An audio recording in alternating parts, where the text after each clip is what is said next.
tratando esse assunto de que hoje vamos dar continuidade da nossa disciplina, curso, vamos aqui dar continuidade a essa questão das regras básicas de interpretação. E a primeira que eu quero poder tratar com vocês aqui é, primeiro, é preciso, quando seja possível, tomar as palavras no seu sentido usual ou no seu sentido comum. Temos que tomar muito cuidado na interpretação. Se for necessário, se for possível, e é preciso, quando tomar as palavras no seu sentido usual ou comum, principalmente voltando no tempo que era usado, a forma que era usado na época bíblica e nos tempos bíblicos. Então, essa regra ela é muito importante para que tanto eu quanto você não venhamos assim ensinar heresias por não tomar aquelas palavras no sentido que era usada naquele período, tá bom? Para exatamente fazermos uma melhor, temos que tomar muito cuidado nessa regra. Eu sempre tenho conversado com vocês, voltar ao período que foi escrito, voltar ao período da história, ler todo o contexto e automaticamente dar continuidade à sua interpretação. Então, essa regra ela é muito importante. A segunda regra é de todo necessário tomar as palavras no que indica no conjunto das frases. Essa regra ela é necessária, tá bom? Tomar as palavras no sentido que indica o conjunto das frases, igual aprendemos nas aulas passadas. Eu até quero, antes até de continuar com a minha pergunta nós estamos estudando esse assunto, a próxima ela vai ser um assunto muito importante, mas a minha pergunta enquanto eu estiver me lecionando aqui algumas regras, eu quero aqui aplicar uma regra para vocês aqui, não uma regra, mas colocar aqui para todos vocês um modelo, uma forma que vocês venham poder estudar. Por exemplo, qual seria, nesse ponto de vista, para você que tá estudando, qual seria um ponto muito importante dentro do Antigo Testamento? Se você fosse estudar, você estuda, você analisa, você reflete, qual seria uma decepção que você tivesse se eu dissesse qual seria? Eu vou usar essa expressão. Se você estudasse o livro de fé, como que é a Bíblia, você estudando ele, o livro de fé, e nesse livro de fé, a palavra fé, ela não aparecer nesse livro tão maravilhoso que a Bíblia é a expressão fé. Eu quero que você, por exemplo, quando eu estiver lecionando aqui, procure a palavra, por exemplo, fé, tudo bem? Fé, você procura a palavra fé e nessa palavra fé você vai fazer o seguinte, tá bom? Você vai, na palavra fé, você vai exatamente, não, procurar a palavra fé, se ela existe, a palavra fé, e você vai estar me dizendo até o final, se existe a palavra fé no Antigo. Tudo bem? Tudo bem? Tá claro aí? Estou falando a palavra F-E, acento, fé. Eu queria saber se nós encontramos essa palavra em todo o Antigo Testamento. Então vamos ver se é necessário tomarmos algumas regras para aprender. Terceira regra é necessário tomar as palavras no sentido que indica o texto, né? Que indica o texto, a saber, os versículos que procedem o seguinte texto que se estuda, o antes e o seguinte. Nunca pegue uma palavra exata, eu já tenho explicado isso nas anteriores. Você fez isso, você vai estar errando na exegese, tá bom? Então isso aí é de extrema importância para todos, tá bom?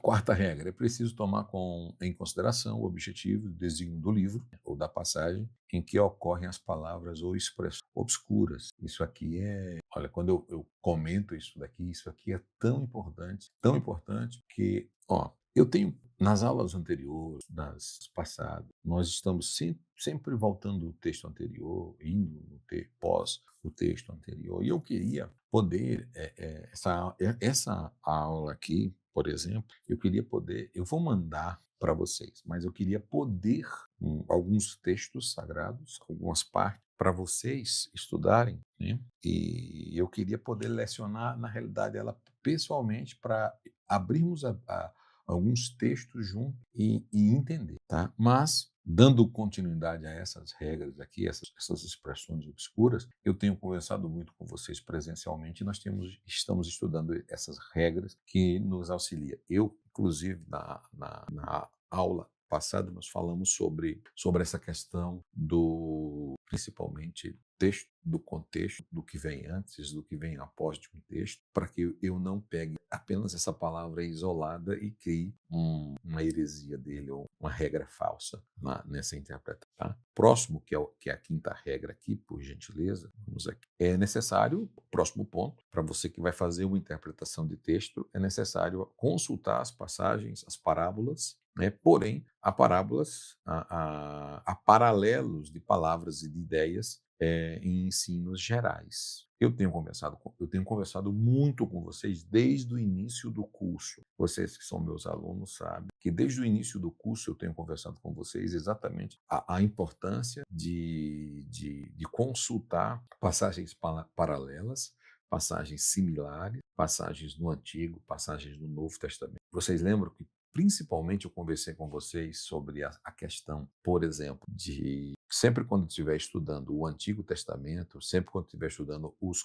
evangelhos, principalmente os evangelhos sinóticos, ter esse cuidado, esse zelo. Por quê? Eu digo isso porque, às vezes, como nós estudamos em bibliologia esse assunto, às vezes nós estamos estudando o assunto e esse assunto começa em Mateus, mas não conclui esse assunto em Marcos, talvez não conclui em Lucas. E existem passagens que tem um que não tem outro, que tem um que tem outro, e existe passagem que tem os 4 livros, nos 4 evangelhos. Então, a importância de consultarmos passagens paralelas, passagens que contam aquela mesma história sobre fé, por exemplo, sobre ação, sobre o amor, passagens que falam sobre principalmente força, fé, energia, cura, liberdade e assim, tá? Então, na abordagem dos textos bíblicos, devemos levar em consideração pelo menos 3 aspectos básicos para uma boa interpretação. Bom, dizemos, então, que a interpretação de um texto é um aspecto primário, prático e profético. Primário, prático e profético. É importante você marcar aí o aspecto primário na interpretação do texto, dentro aqui do assunto que falamos, regras de interpretação, principalmente de interpretação do texto. O primeiro aspecto primário, que graças a Deus, no decorrer das nossas aulas, eu sempre tenho conversado com vocês sobre esses assuntos. Graças a Deus que eu sempre conversado com vocês, tem me ajudado muito, tá bom? Eu acho que eu vou pegar para facilitar aqui, gente, eu vou buscar o suporte mais alto, eu estou baixando muito a cabeça. Um momento só. Então, paramos aqui no aspecto primário. Um momentinho só, que eu já volto. Vocês ficam aí com a biblioteca. Vou colocar isso aqui, ó, fica mais alto. Licença. Achei. Sim, meus irmãos. A altura, tá bom? Vamos lá. Então, falando do aspecto primário, deixa eu ver se está todo mundo aí. Esse livro que eu apresentei para vocês, que é um livro que eu leio sempre quando eu quero fazer uma leitura estou lendo um assunto, quero ler os 4 evangelhos, eu sempre pego ele primeiro, porque eu leio em qualquer lugar, posso fazer uma leitura rápida, e essa leitura rápida vai me auxiliar. Aí eu leio os 4 evangelhos. O aspecto é importante, porque tem esse livro aqui, eu vou tirar uma foto disso aqui, que tem, e eu vou mandar para vocês. Por exemplo, espera que eu vou mostrar aqui para os senhores.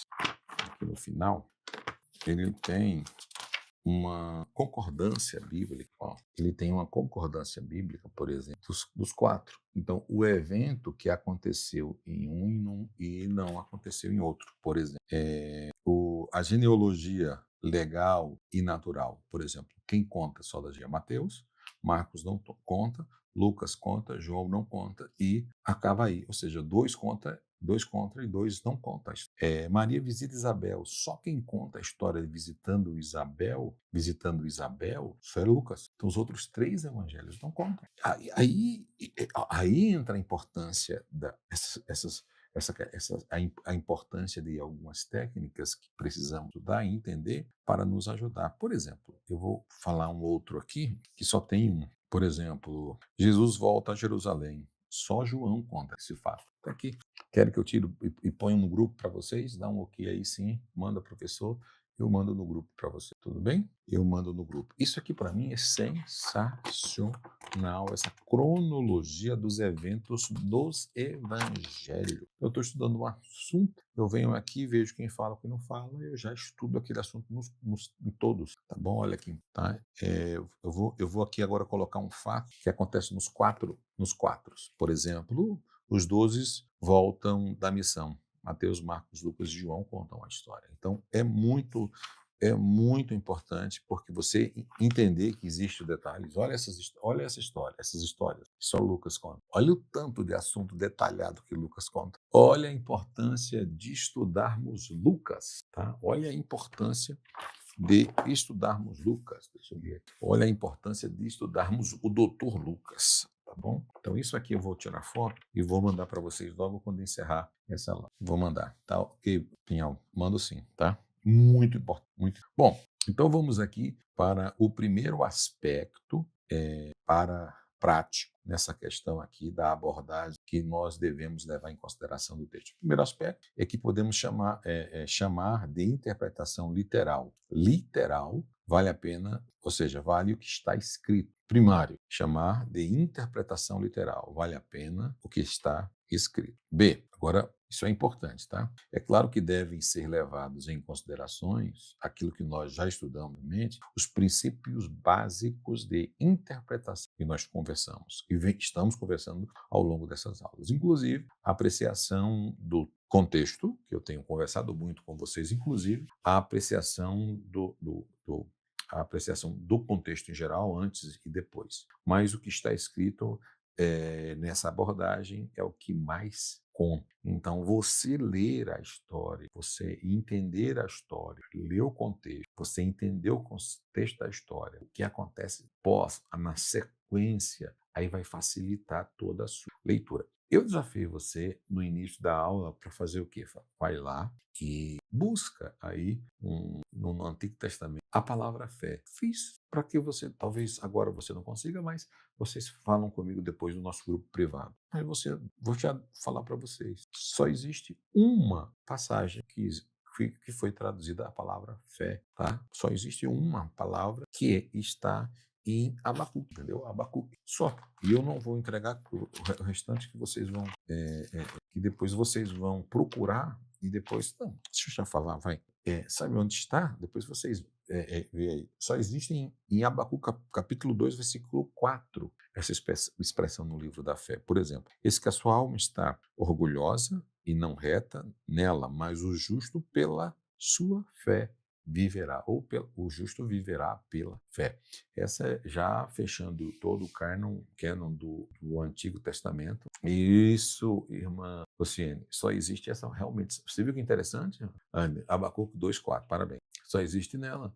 Então, por exemplo, todas as manifestações de fé, elas existem no Antigo Testamento, tudo, desde a criação dos céus e da terra, Abraão, Isaac, Jacó, a ação, Gênesis capítulo 12, Deus chama Abraão exatamente, vou falar uma coisa para você, aquilo ali é pura fé, a ação da fé, tudo aquilo é fé, mas aqui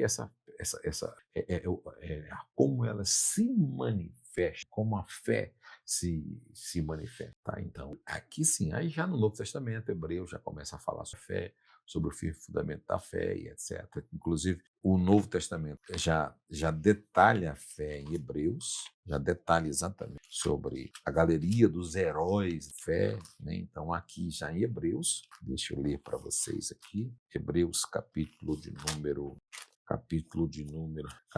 11 de Hebreus. Tá? Aqui é a galeria dos heróis da fé. Aí aqui, já na galeria dos heróis da fé, olha o que está escrito. Ora, a fé é o firme fundamento das coisas que se esperam e a prova das coisas que não se veem. Aqui já em Hebreus, capítulo 11. Aí já, olha que fantástico a fé sendo tratada aqui no Novo Testamento. Versículo 2. Porque pela fé, porque por ela os antigos alcançaram, aqui já está voltando no Testamento, Isaac, Jacó, né, até Adão, alcançaram testemunho. Pela fé entendemos que os mundos, pela palavra de Deus, foram criados de maneira que aquilo que se vê não é feito pelo que é aparente. Versículo 4. Pela fé, Abel ofereceu a Deus o maior sacrifício que Caim, pelo qual alcançou testemunho do que era justo, dando Deus testemunho dos seus dons, e por ela, depois de morto, ainda fala.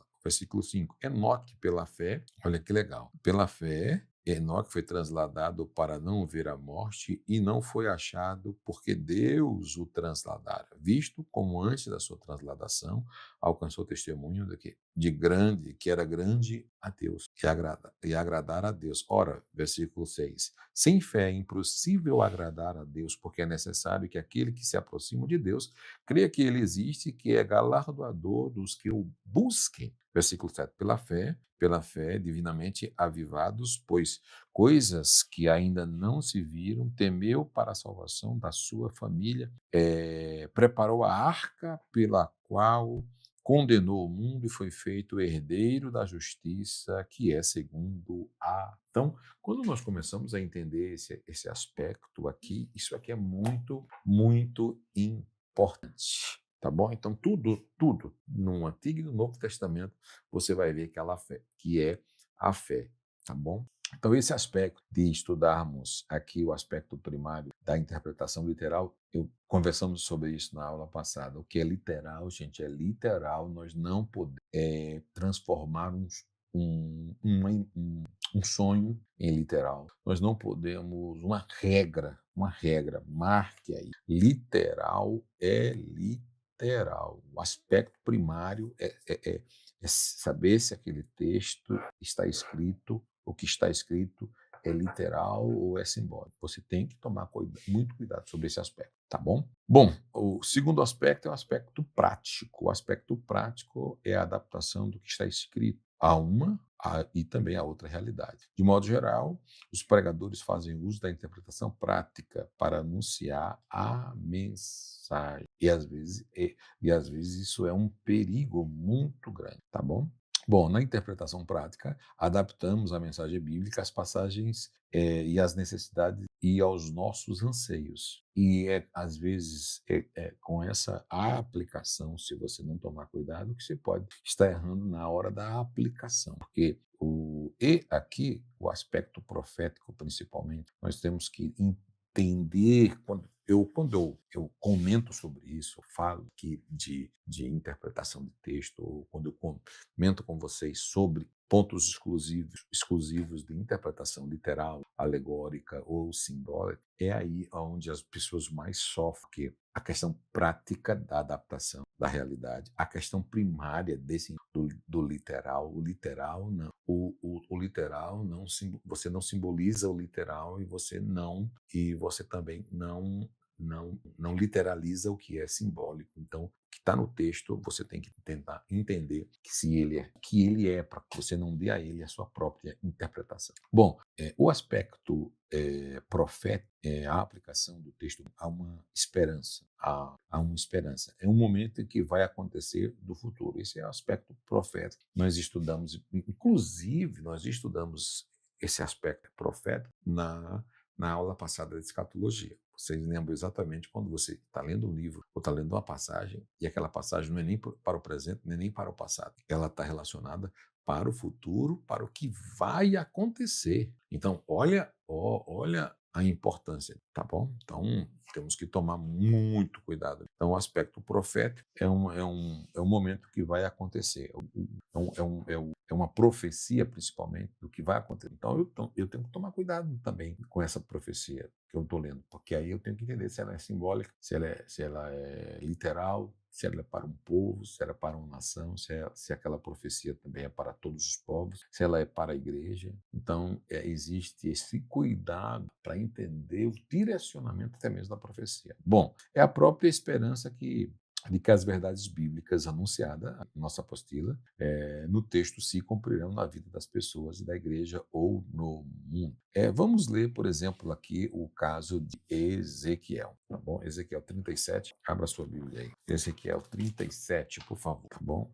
versículo 1, nós vamos ler aqui o versículo 1 até o versículo 14, bom? Ótimo, até o 14. Vamos ler? Ótimo. Bom, a epígrafe diz: a visão de um vale de ossos secos. Veio sobre mim, entenda a visão. Pega a visão, tá bom? Ó, eu falei na aula passada, antes de eu começar com esse texto aqui, antes de eu ler ele, eu falei com vocês na aula passada, conversei com vocês na aula passada sobre, por exemplo, quando o diabo veio tentar aquilo ali, o diabo mostrando aquilo ali, é literal, é físico. Eu conversei com vocês, fala aí, é literal aqui, tá bom? Quero saber se é literal ou que é, tá bom? É literal? Eu não falei, né? Ah, então ótimo. Por exemplo, o Jesus é tentado. Jesus, antes de eu ler aqui, Jesus, olha como a interpretação, ela é você ler e entender é o motivo daquela visão. Jesus é levado na parte alta, né? E o diabo agora apresenta várias coisas para Deus e Jesus agora rejeita ele, usa a palavra, fala aquela visão. Eu queria não. Antes de ler essa, podemos ler? Podemos ler Mateus, só para eu poder falar, porque antes eu não posso passar sem ler esse texto, porque isso vai ajudar muito na interpretação. E como é Novo Testamento, ele vai melhorar muito ainda, porque a certeza eu não tá vendo? Isso. Tem só aqui o assunto de espiritualização, mas é o que nós fazemos, nós espiritualizamos tudo e às vezes não entendemos. Onde está escrito? Jesus é levado ao templo, ao pináculo. Quem é que sabe aí? Jesus é levado ao pináculo, está onde? Quero que vocês falem aí. Isso. Jesus é levado ao pináculo. Está onde? Quero que vocês falem aí. Jesus é levado ao pináculo. Olha só. Sabe uma coisa? Eu vou fazer aqui o teste aqui. Ó. Vocês falam aí e eu vou ver nisso que eu vou mandar para vocês se os quatro, se esse assunto que nós vamos tratar, qual o evangelista que não fala. E qual que pode falar aí? Pode. Eu espero, eu sei que tem um delay aí, mas pode ficar tranquilo. Bom, vamos ver. Aqui. Eu já estou com ele aqui aberto, eu vou falar para vocês, tá bom? Eu já falo aqui. Cadê? Mateus 1, 12, 13. É isso mesmo, Luciano? É isso mesmo, irmãos? Vamos ver. É um? Não. Um não, né? Um na genealogia de Mateus. Vamos lá? Errei. Não, normal, fique em paz. Qual que é? Vamos lá, gente. Gente de Deus. Mateus 4, quem falou? Raquel. É isso, Raquel? É isso mesmo? Mateus 4. Vamos ver se eu acho Mateus 4. 4, 1. Deixa eu ver quem fala. Mateus 4. Olha que interessante. Lembro. É isso mesmo, gente? Marisa, boa noite. Deus abençoe. Mateus 4. Ao 11. Lembra disso aqui que eu falei para vocês? Que legal ter ferramentas. Ter ferramentas é tudo. Cadê meu? Ter ferramenta é tudo. Deixa eu falar uma coisa para vocês. Ter ferramentas certas para estudar. Na realidade, o que nós vamos tratar é a tentação de Jesus Cristo, tá? É a tentação. Tá? Então, o que eu quero? Mateus capítulo 4. Aí eu, por exemplo, eu vou aqui nessa concordância exatamente dos eventos nos evangelhos. Aí eu vou procurar pelo capítulo, certo? Eu procuro Mateus capítulo 4. Aí eu acho aqui, ó, Jesus vence Satanás no deserto. Quem fala? Quem fala sobre esse assunto? Mateus fala do 1 ao 11. Marcos fala do 1, 12 e 13. E Lucas fala em Lucas 4, 1, 13. E João não fala. Então vamos só ver a importância de estudá-los. Eu vou ler, mas antes disso, vamos confirmar aqui. Eu quero Lucas 4, não. Isso, vamos confirmar, ótimo. Marcos, confere aí, Marcos 1. Igual eu vou fazer aqui. Estou fazendo igual eu tivesse indo conferir, ok? Marcos 12, 13. Marcos 1, 12 e 13. E logo, tá vendo? É isso aqui mesmo. Logo o Espírito impeliu para o deserto, certo? Ótimo. Agora vamos para Lucas 4. Lucas 4. Lucas 4, 1 e 13. 4, tentação de Jesus Cristo, tá vendo? Então, o que é que eu vou fazer com vocês aqui? Aguarde aí, rapidinho.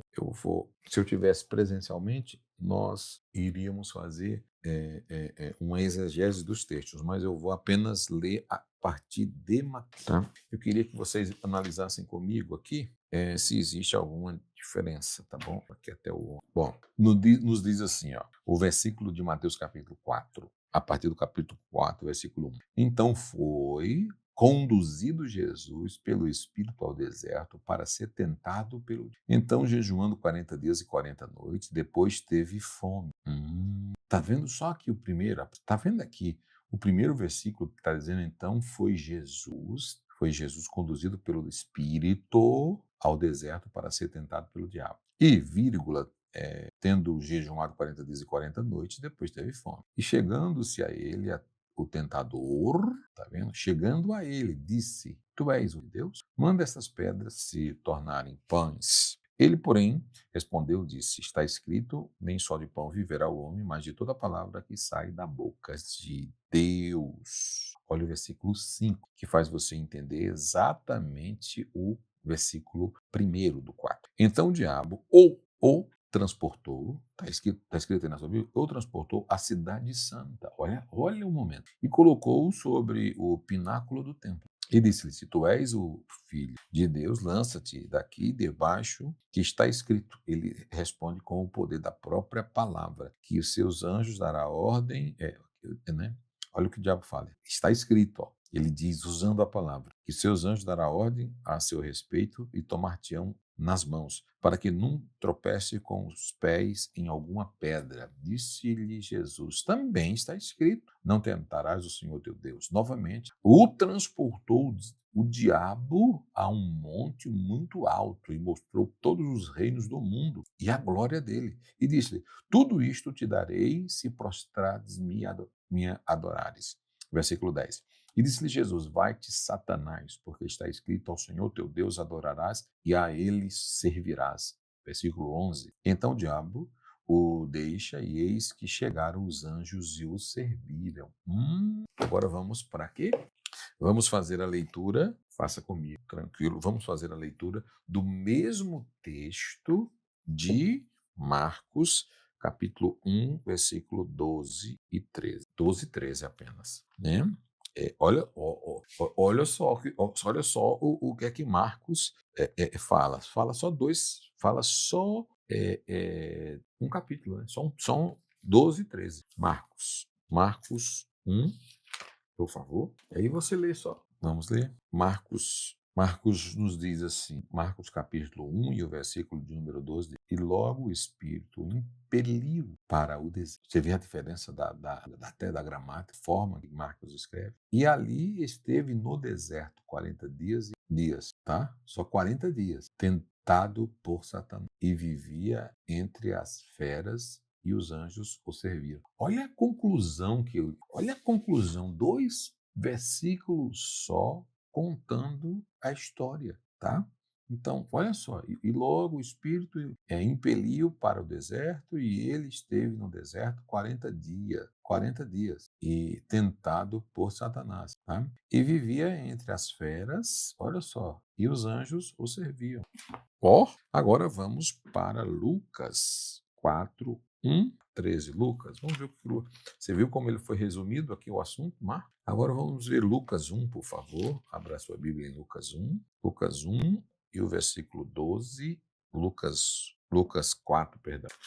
Lucas 4, 1 a 13. Bom, acharam aí a tentação de Jesus. Agora, o assunto, olha, vamos ver aqui a forma que Lucas escreve, tá? Porque Lucas é o último, João não fala, lembra? Lembra que está aqui, ó, João na concordância, ou seja, João não fala, não narra. Vamos ver a diferença de João para Mateus e para Lucas? Bom, e Jesus, cheio do Espírito Santo, voltou do Jordão e foi levado pelo Espírito ao deserto, tá bom? Depois, vocês com mais tempo, vocês pegam cada texto, cada verso e vocês fazem aí o cruzamento de Mateus e Lucas, tá? E 40 dias foi tentado pelo diabo e naqueles dias não comeu coisa alguma. E terminados eles finalmente teve. E disse-lhe o diabo: Se tu és o filho de Deus, vem interessante, ele falou que teve fome. Ele faz uma conclusão aqui e começa. Finalmente teve. Aí ele começa um assunto aqui diferente. Aí disse-lhe o diabo: se tu és o filho de Deus, dize a esta pedra que se transforme em pão. Você está vendo que interessante? Olha, ele usa a pedra e pede para ele transformar aquela pedra em. Jesus lhe respondeu dizendo: está escrito, nem só de pão, nem só de pão viverá o homem, porque o pão aqui era o alimento principal de sustento, né? Que sustentava. Nem só de pão viverá o homem, mas de toda a palavra que sai da boca de Deus, valorizando o poder das palavras. Aí o diabo levantou, olha só, olha o que Lucas diz, o diabo levou, o diabo levando-o, está escrito aí, assim, a um alto monte. Como é que Aí eu pergunto para vocês, olha como é que Lucas já fala diferente. Eu tenho alguns amigos que até hoje acham que tudo isso aqui é real. Não conseguem seguir regras de interpretação. Não conseguem, em hipótese alguma, seguir regras de interpretação. Isso aqui, queridos alunos, eu acho importantíssimo dentro do estudo bíblico da hermenêutica. Não acho. Isso aqui é importantíssimo. Nós precisamos ler para fazer a interpretação primária. Olha que legal. Vamos seguir aqui, tá? E o diabo levou, né? Levantando a um alto monte, mostrou-lhe num monte o tempo. Olha, no momento de tempo, todos os reinos. No momento de um tempo, naquele momento rápido, ele mostrou todos os reinos, tá bom? No momento, todos os reinos do mundo. E disse-lhe o diabo: dar-te-ei a ti todo este poder, o poder dos reinos do mundo, né? E a sua glória, para que a mim me foi entregue. Ele dizendo que todo o mundo foi entregue a Satanás. O próprio Satanás dizendo: e dou-te a quem quero. Portanto, se tu me adorar, tudo será teu. E Jesus respondendo, disse-lhe: vai-te para trás de mim. A diferença, já tem diferença lá de Mateus? Para trás de mim, Satanás, porque está escrito: adorarás o Senhor teu Deus e só a ele servirás. Gosto muito da escrita de Lucas.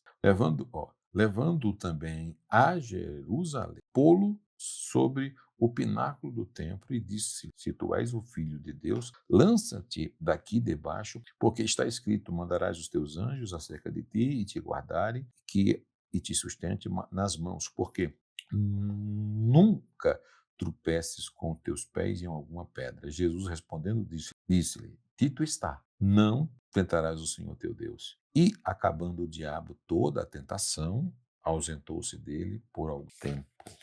Olha só, você viu que, né? Você vê que aí no final de Mateus já colocou diferente. Na realidade, Lucas estudou de Mateus e ele aqui colocou diferente a finalização, e é diferente literalmente. Você está vendo? Aí se você vai para João, essa história não está em João. Por isso que eu vou mandar para vocês que isso aqui são regras muito importantes. Então vamos aqui para Ezequiel, por gentileza. Ezequiel 37, 1 e a 14. Vamos lá? Vocês viram a importância dessa interpretação primária de cada um dos textos, e principalmente se você estiver lendo o Novo Testamento. Livro do profeta Ezequiel, vamos ler aqui essa visão. A minha pergunta, que eu acabei não concluindo, sobre Jesus vence Satanás na tentação, e eu quero que vocês coloquem aí, posso fazer? A minha pergunta para vocês eu quero saber se esse evento de Mateus, capítulo 4, de Marcos, capítulo 1, 12, e de Lucas 4, esse evento só. Eu quero saber se esse evento ele é literal, se ele é físico, ou se ele é um sonho, se ele é uma visão. Vocês viram o que Mateus fala? Ele orou, jejuou, vinho sagrada. Físico? Foi físico todo esse acontecimento? Raquel, literal? Físico? Quem mais vai falar aí? Esse evento, tudo isso que está acontecendo aqui, por exemplo, deixa eu perguntar de novo. Aconteceu? Irmã Anne, quando o diabo tem poder sobre Deus, sobre Jesus, você vê que o diabo levou ele no pináculo, no mesmo instante levou ele e apresentou, fui mostrando, ele estava em um momento de oração. Físico? O que foi, irmã Marisa? É físico ou é físico, é simbólico, é literal, é uma visão. Nós temos um problema seríssimo. Nós temos um problema seríssimo, que é pegarmos uma visão e interpretarmos como físico, espiritual. Ele estava no momento espiritual, ali é um momento espiritual, uma êxtase espiritual. E naquela êxtase espiritual ele tem aquela visão.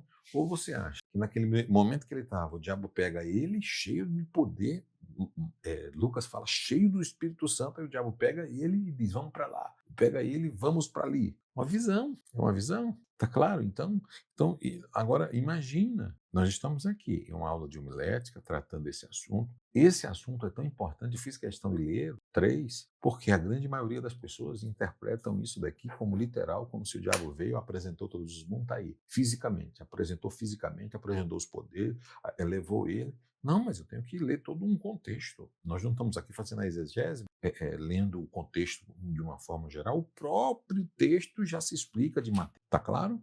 É isso aí, irmã Marisa. Entendeu, Cid? Esse é o conceito. Isso mesmo, irmã Luciana. É uma visão. Agora, posso perguntar quantos de vocês não ouviram pessoas falar que esse texto era literal? É raro você encontrar alguém que diga assim, não, foi uma visão. Mostrou-me, foi lá e me mostrou em momentos rápidos, em uma velocidade. Então, essa é a importância de estudarmos, essa é a importância de estudarmos as escrituras para não sermos pegos em interpretações erradas e ensinarmos eles. Está claro?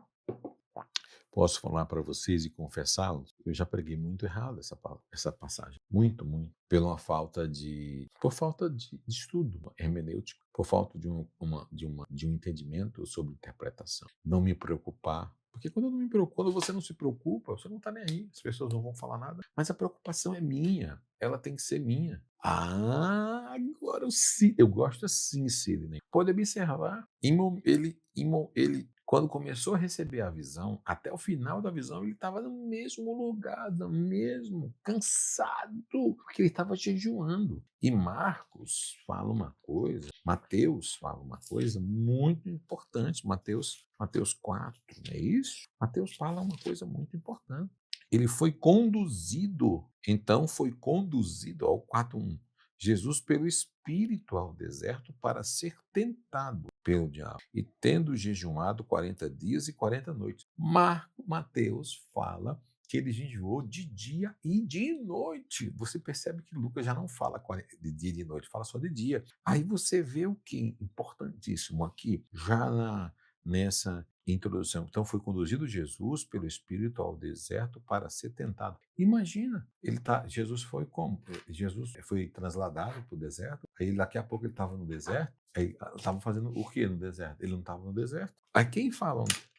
Aqui, quando você lê Lucas, Lucas 4:1, o que Lucas diz? O que Lucas diz sobre esse assunto? E Jesus, cheio do Espírito Santo, voltou do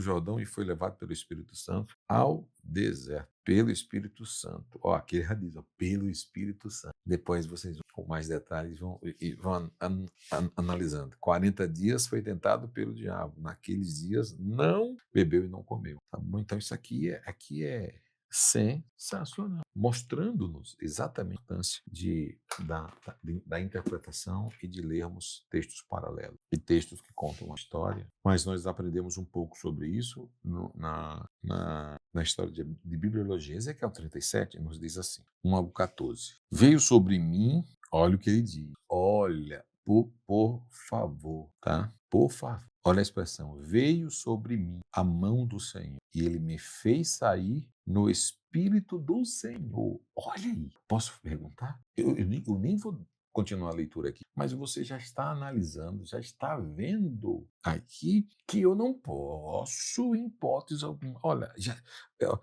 a mão do Senhor veio, fez sair do Espírito dele, fez sair do Espírito do Senhor e me pôs ele no meio do vale cheio de ossos. Está aqui, Deus abençoe esse. Entendeu? Me fez passar. Só o 37 diz assim: o Espírito veio sobre mim, a mão do Senhor, vírgula, e ele quem? O Senhor, Jeová, me fez sair no Espírito Espírito do Senhor e me pôs no Espírito do Senhor no meio de um vale, e esse vale era um vale de ossos secos. Por que que eu vou pegar agora esse aspecto? Eu vou agora, isso é literal? Isso é literal? Sabe? Por isso a importância da interpretação primária. Tá? Vamos lá. Versículo 2. E me fez passar de volta deles, e eis que eram muito numerosos à face do vale, e eis que estavam sequíssimos. O que era que Deus estava querendo falar, mostrar? Eu não posso.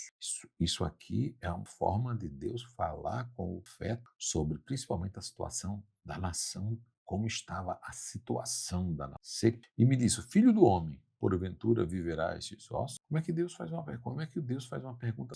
Como é que Deus faz uma pergunta dessa para o homem? Ele olha para uma multidão de ossos secos, olha para aquilo tudo secos e faz Deus ainda pergunta para ele e diz: poderá filho do homem, porventura viverão estes ossos? E eu disse: Senhor, Deus, tu sabes. Que resposta sábia, né? Tu sabes. Então, versículo 4, me disse: profetiza sobre estes ossos e diz que os ossos e diz-lhes: ossos secos, ouve a palavra do Senhor. Olha o poder da palavra. Assim diz o Senhor Deus a estes ossos: eis que te farei entrar em vós o espírito e vivereis, e porei nervos sobre vós e farei crescer carne sobre vós, e sobre vós estenderei pele, e porei em vós o espírito e vivereis, e sabereis que eu sou o Senhor.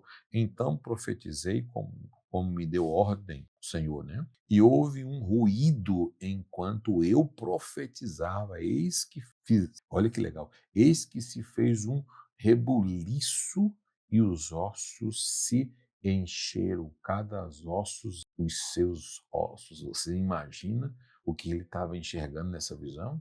Eu não vou entrar em detalhes, vamos só fazer leitura do texto, do contexto, tá bom? E olhei, eis que vieram nervos, vieram os ossos, depois os nossos ossos, nervos. Sobre ele cresceu carne, depois dos nervos, carne. E estendeu-se a pele sobre ele por cima, mas não havia nele o quê? O que é mais importante? Neles espírito. E me disse: profetiza ao espírito, profetiza, ó filho do homem, diz ao espírito, assim diz o Senhor Deus: vem dos quatro ventos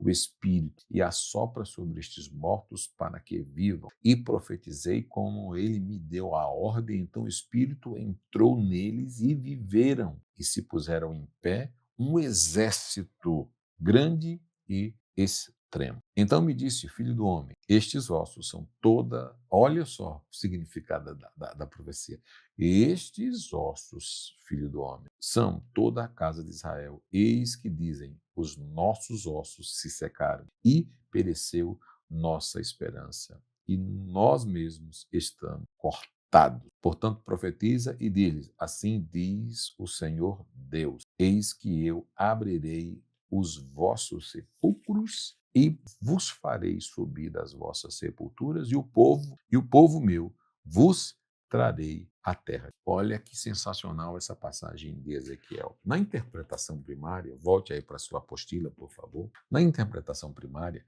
Ezequiel teve uma visão na qual anunciou a mensagem de Deus aos ossos secos que se tornaram, deixa eu ver se eu não dá. Deus, está minúsculo aí, mas deleta. Aos ossos secos que tornaram a viver, se transformando em uma grande multidão. Da mesma forma, o profeta deveria profetizar ao povo de Israel, que estava morto como aqueles ossos, para que o povo voltasse a ter vida. Então, era a forma que Deus estava mostrando para o profeta como estava a situação do povo. Ele fez isso com Ezequiel, fez isso também com Daniel, e agora estava fazendo com ele novamente. Com Ezequiel era especialista. Conforme o povo estava em direção à falência total, à miséria total, à destruição total, ali ele apresenta. É assim que está o povo.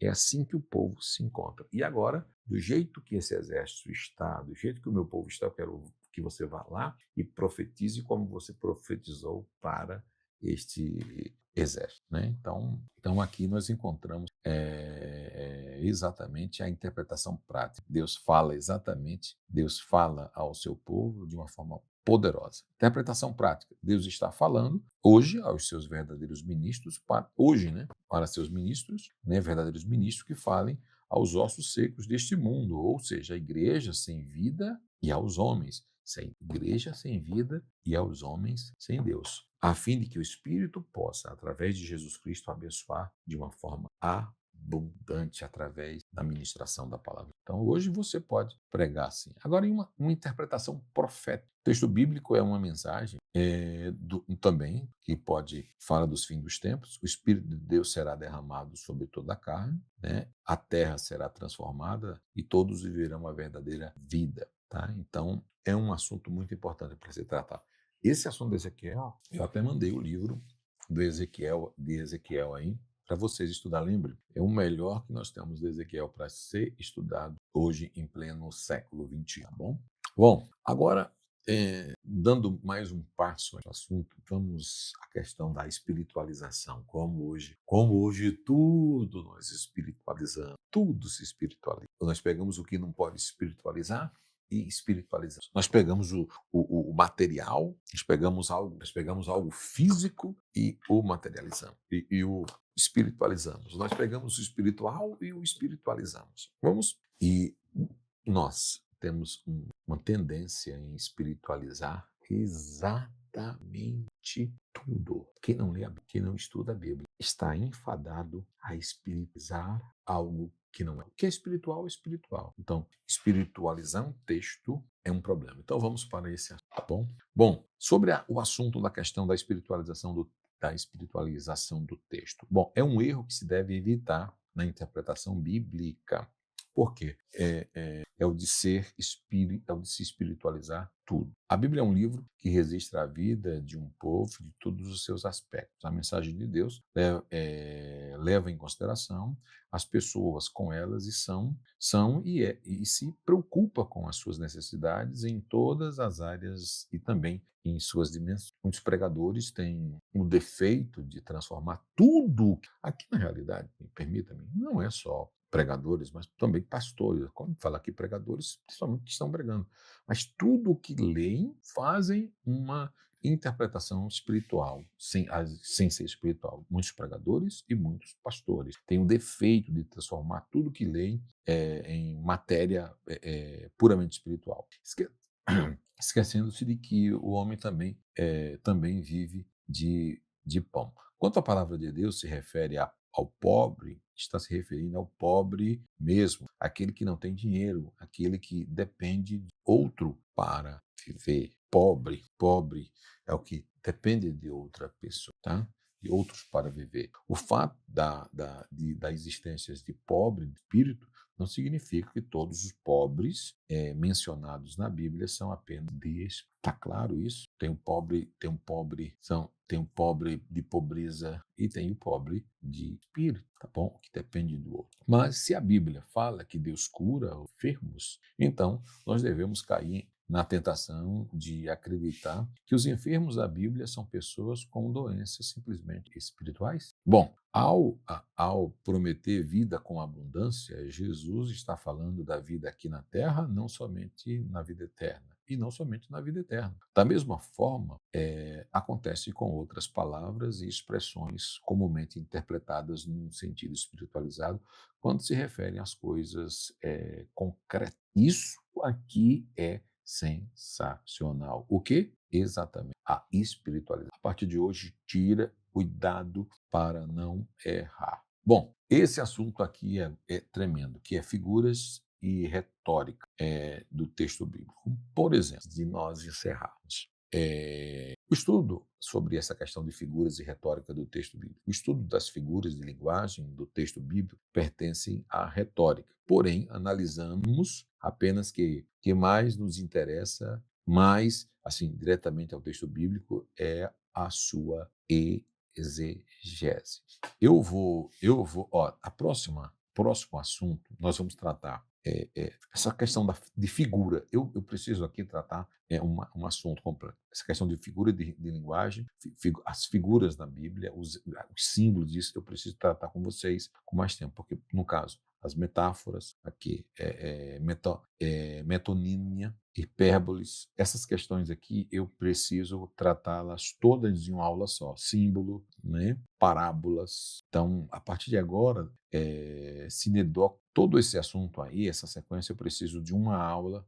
Antropomorfismo, alegoria, isso são uma próxima aula. Tipo, nossa, que assuntos maravilhosos, né? Então, a partir, eu vou ter que parar aqui, porque para mim entrar nesse assunto aqui, eu preciso tratar só dessa aula aqui, darmos uma sequência. Por quê? Para não parar, para ficarmos em todo o assunto completo. Tudo bem? Tá bom? Como é que vocês estão? Tudo bem? Tranquilo? Aí, coisa boa aqui. Aí, na próxima aula, nós tratamos sobre esses assuntos tão importantes. Tudo bem? Que interessante. Meu Deus do céu, obrigado por essa aula. Figuras de retórica do texto bíblico. Uma aula, tá bom? Sidney, pastor, sensacional. Mas, gente, Deus abençoe por esse assunto tão importante. Aula boa, assunto bom. Pai do Senhor, boa noite a todos vocês. Vamos lá? Vamos lá, querido. Obrigado, Sidney, Raquel. Sidney, graça e paz. Carlos, Deus abençoe, Raquel. Amém. Deus abençoe você e sua família. Bem. Amém. Peter, Senhor, porque Deus permite tanta atrocidade, sofrimento, e nunca tive uma resposta. É por causa do pecado. Tudo isso por causa do pecado. Aí é um assunto, aí nós teríamos que tratar, como não é esse assunto, mas nós teríamos que tratar a reumatologia. São doenças e problemas armatológicos da alma. Tânia, Deus abençoe. Um grande abraço. Sim, sabe, deixa eu ver no grupo aqui. Sabe, no grupo, quem que eu senti? Deixa eu ver no grupo aqui que está vocês. Ótimo. Terminando aqui, eu já mando para vocês essa informação aqui valiosíssima. Valiosa. Deus abençoe, irmão André. Obrigado a todos os alunos. Essa aula é muito sensacional. Ok? Gente, muito obrigado. Deus abençoe a todos vocês de uma forma rica e poderosa. Marisa, obrigado, Deus abençoe. Deixa eu orar agradecendo a Deus. Senhor, nosso Deus, nosso Pai, muito obrigado por mais uma oportunidade juntos aprendendo a Tua palavra. Te louvo, te exalto, desde agora para sempre. Abençoa cada um dos alunos que se encontram online, nas suas casas. Que o Senhor abençoe a cada um, dando sabedoria. Que nós venhamos nos tornar grandes homens de Deus na Tua palavra, grandes intérpretes, com chama viva, nos ajuda. É o que nós te agora para sempre. Amém. Um abraço a todos vocês. Deus abençoe. Quem está aqui na live que queira aprender a palavra de Deus, estudar a teologia, mande uma mensagem. Quem quer aprender a palavra de Deus e não ser enganado, estude comigo. Acesse o nosso site teologiaalcancetodos.com.br. Irmã Marisa, a aula é que, na realidade, aqui ela é mais rápida mesmo, mas aí eu tento passar o máximo de conhecimento e nós vamos, com o tempo, como aqui é um pouco diferente da aula presencial, eu mais falo e tento falar com vocês aí, irmão, mas eu tento usar da melhor forma possível para vocês. Se eu entrar no próximo assunto, aí eu não quero quebrar, entendeu? Eu quero que toda a aula que for falar, eu inicie e termine aquele assunto que está sendo tratado. Já em sala de aula, não. Como nós estamos tete a tete, dá para quebrar, mas esse assunto não daria também para tratar dividido. Eu quero tratar ele na próxima aula. E aí tem verdade, né? Isso aqui é sensacional. Sim, aí na próxima matéria, Cid, no próximo assunto, na realidade, nós vamos exatamente estudar a figura de linguagem, né? A figura de linguagem, a imagem, a figura de retórica de cada de textos, né? De passagens. Por isso que é importante. Porque se eu for entrar agora, aí eu não quero parar, né? Porque aí nós vamos estudar metáfora, nós vamos estudar metonímia, o que significa, o que vem a ser em um texto, né? O que vem a ser uma hipérbole, então, isso, e exatamente uma ironia, quando o texto está sendo feito uma palavra, né? Então, nós vamos estudar esse assunto. Quando, por exemplo, Jesus vem falando um assunto, ele para aquele assunto e ele entra em outro assunto, sabe? O que é isso que vem a ser, o que significa, tá bom? O que é símbolo, aí nós vamos tratar o símbolo, o que é comida, comida, né? O que é bebida, bebida, que é água, o que é físico, o que é parábola, o que vem a ser parábola. Isso aqui já nas escrituras. O que é sinedoc, em relação à ideia. Então, tudo isso é aplicado na Bíblia. São linguagens, figuras, imagens, linguagem. Antropomorfismo, estudamos. Que tipo de linguagem é essa? Então, aí, por incrível que pareça, gente, ainda existe gente que diz, não, mas a Bíblia é muito fácil de estudar, né? Não é um livro fácil, mas a pessoa não estuda, não lê. As pessoas fazem uma leitura sem nenhum tipo de técnica, sem observar detalhes. Eu recomendo vocês, leiam Mateus. Todas as vezes que você lê Mateus, Marcos e Lucas, leia Mateus, Marcos e Lucas, leia Mateus, Marcos e Lucas. Eu particularmente, estou lendo os quatro, eu leio, aí leio de novo, estou fazendo isso com ele. Eu não estou fazendo exegese, estou fazendo uma leitura devocional. E, gente, cada vez que eu estou lendo, eu estou extraindo coisas novas. Eu falei, como é que eu não vi isso? O momento seu de distração você perde. Se você não sentar, não ter um lugar, não parar, eu preciso aprender hoje 10%, amanhã 10%, 10%. Se não for 10, aprenda 5%. Se não for 5, aprenda todo dia 1%. Mas evolua teologicamente. Tá bom? Deus abençoe de uma rica e poderosa. Nosso próximo assunto é figura de retórica do texto. É uma aula sensata. Se Deus abençoe todos os alunos. Muito obrigado. Alguma dúvida? Vou mandar foto para vocês aqui terminando já, tá? Vou mandar foto para vocês. Ó, vai ser 1, 2, 3, 4, 5, 6, 7, 8. Tá bom? Aí vem aqui na ordem da numeração das páginas. Você vai estudar um assunto, faz igual eu fiz o exercíciozinho com você. Veja onde está o texto.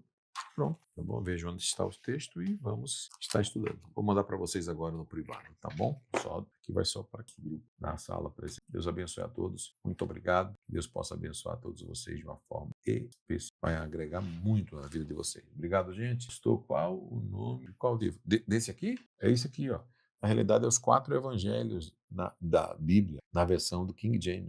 Eu recomendaria vocês comprar esse aqui. Esse aqui é maravilhoso. Evangelho de Mateus, Marcos, Lucas e João. Tá bom? E o que que ele é?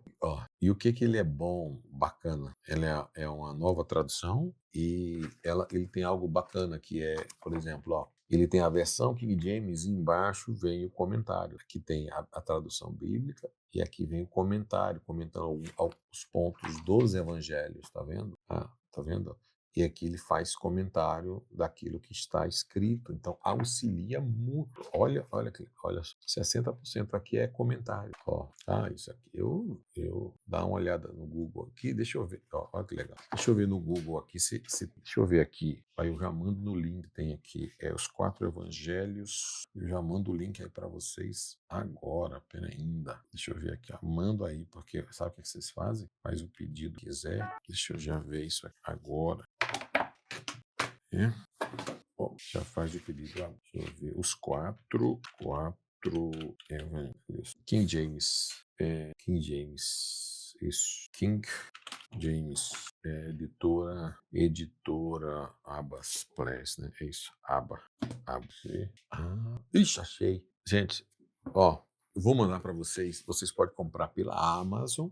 Gente, compra, por favor. Eu vou mandar aí para vocês. Vocês podem comprar pela Amazon. Sabe quando uma riqueza dessa aqui? R$ 15.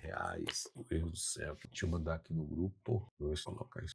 Paz, André. Deus abençoe, irmão André. Aqui, coloquei pela Amazon. Clica nesse link aí, É o mesmo, tá vendo? R$ 15. 400 da página. Janeiro de 2005. Deixa eu ver se que é muito 5 estrelas, não tem quem não gosta, tá vendo? Todo mundo aqui comentando. Superou as expectativas. Quem vê, encantado. Muito bom. Próxima semana vamos estudar mais um pouquinho sobre esses assuntos e vai ser muito bom. Tudo bem? Obrigado a todos. Deus abençoe na paz do Senhor Jesus. Um abraço, gente. Fiquem com Deus. Até semana que vem. Semana abençoadíssima.